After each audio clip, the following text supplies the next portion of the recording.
Similar to the change color effect, we're now going to look at the change to color effect, which is actually more powerful than the simple change color effect. So I'm going to apply change to color. Now, in the last movie on change color, we adjusted this woman's purple in her shirt here. It was very difficult, and we didn't quite get it until we masked out the layer and did all this complicated stuff. But watch this.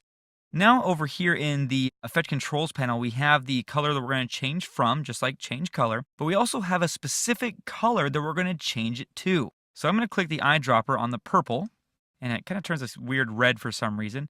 And what I like to do in this effect is use the eyedropper to sample the original color and then click the color to open up the color picker and then just change maybe the hue. It seems to me that After Effects has an easier time trying to switch colors that are similar in tone rather than, taking like a dark brown to like a bright pink, which would be typically very difficult. So if we change this to the blue and hit OK, you can see that right off the bat, it does so much better of a job than does change color. We also have the ability to change exactly what is changing. So we could change just the hue, which we've done, but we could also adjust hue and lightness, hue and saturation, or hue, lightness, and saturation. Like change color, we also have a softness value, which controls and softens the range that is being selected.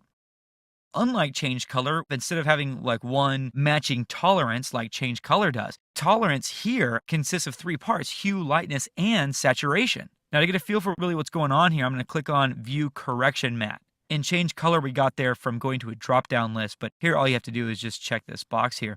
And so we could play around with hue and lightness. I find these default values are really high.